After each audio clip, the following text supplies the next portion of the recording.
Según cuenta la leyenda, en algunos hospitales de Estados Unidos utilizan unas pulseras de color negro para marcar la hora a la que falleció una persona y cuál fue el motivo de su muerte. Si ves a alguien con una de estas pulseras, podrías estar junto a un fantasma. Thomas era un joven médico que trabajaba de interno en un frío hospital de Dakota del Norte.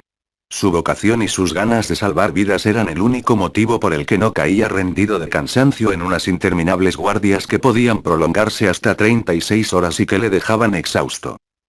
Aquella noche había sido especialmente dura, el servicio de urgencias no tuvo ni un respiro y Thomas había tenido que encargarse por primera vez de una paciente sin el respaldo de otro doctor.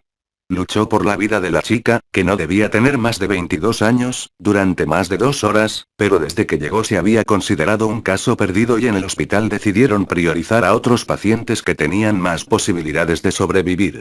Los daños que había sufrido la joven en ese accidente de tráfico múltiple eran tan graves, que incluso si Thomas hubiese conseguido obrar un milagro y la chica hubiese sobrevivido, las secuelas hubiesen sido tan graves que probablemente habría quedado en estado vegetativo. Los médicos más experimentados del hospital habían acudido en la ayuda de los otros accidentados y decidieron bautizar a Thomas con un caso imposible para que un primer fracaso le hiciera comprender lo dura que es su profesión y no empezara a creérselo demasiado. Además, priorizando a otros de los heridos, habían conseguido salvar la vida de 3 personas, en lo que había sido el peor accidente de tráfico que habían registrado las carreteras de la región en meses. Thomas era consciente de que la chica probablemente nunca tuvo posibilidades de sobrevivir, pero aún así se sentía destrozado por dentro y tuvo que tragar saliva para contenerse las ganas de llorar cuando le puso una pulsera negra a la fallecida. La pulsera negra era un protocolo de su hospital que servía para marcar a un difunto y señalar la hora y causas de su muerte. Normalmente eran las enfermeras quienes se encargaban de rellenar los datos y ponerle la pulsera antes de mandar a un cadáver a la morgue. Pero Thomas pensó que haciéndolo él, el recuerdo de su primer fracaso le serviría para aprender y avanzar en la que puede llegar a ser una de las profesiones más duras.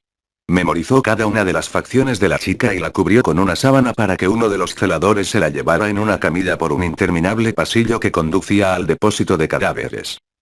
Al finalizar su turno, Thomas parecía un zombi, su cara demacrada por el cansancio y el fuerte impacto emocional de perder a su primer paciente le habían dejado destrozado. No era la primera vez que alguien se moría en una mesa de operaciones frente a él, pero esta era la primera vez que él era el doctor al mando y el único responsable. En su mente repasaba todos y cada uno de sus movimientos y trataba de buscar cuál fue su error o si había algo más que pudiera haber hecho. Pero incluso él mismo, sabía que su proceder había sido impecable y que cuando a alguien le llega a la hora es imposible luchar contra el destino. Cabizbajo y caminando casi dormido entró en el ascensor.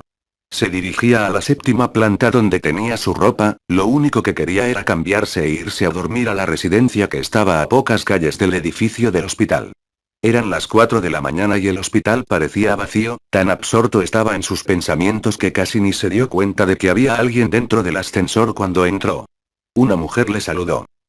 Y yo que creía que tenía mala cara, chico, ¿pero qué te ha pasado? Thomas se giró y vio a una mujer de unos 40 años que le sonreía, estaba casi tan pálida como él y aunque no tenía muchas ganas de conversar la contestó. Hoy ha sido un día muy duro, no sé ni cómo estoy todavía de pie. Además he perdido a mi primer paciente, le dijo mientras ponía un gesto que denotaba que estaba a punto de echarse a llorar. Pues por la cara que pones estoy seguro que has hecho todo lo que podías, no seas tan duro contigo mismo. Muchas gracias, probablemente mañana pueda verlo de otra forma, dijo Thomas mientras se giraba a ver por qué se había abierto la puerta del ascensor en una planta que ninguno de los dos había marcado. Al mirar fuera vio la silueta de una joven en mitad del pasillo, al terminar de abrirse la puerta del ascensor comenzó a girarse lentamente hacia ellos. Thomas al ver la cara de la chica dio un salto hacia atrás y pegó la espalda a la pared del ascensor mientras señalaba a la chica que había fuera y trataba de decir algo sin conseguir articular palabra. De repente pareció recuperar el control de su cuerpo y se abalanzó hacia el panel del ascensor presionando repetidamente el botón que cerraba las puertas. La mujer que había en el interior del ascensor se quedó mirándole perpleja cuando la puerta se cerró cuando faltaba menos de 1 metro para que la joven que había fuera entrara en el ascensor. Ey, esa chica, dijo tartamudeando del susto, yo mismo la vi morir, no pude hacer nada para salvarla y le puse esa pulsera negra. La mujer que se había mantenido pegada a la pared sonrió y mientras levantaba el brazo le preguntó. ¿Una pulsera como esta? Thomas se giró a mirarla y vio como en su muñeca había una pulsera de color negro, idéntica a las que usan en el hospital. El joven médico se desmayó del susto y en su caída agarró fugazmente el brazo que le mostraba la mujer con la que había compartido la charla en el ascensor.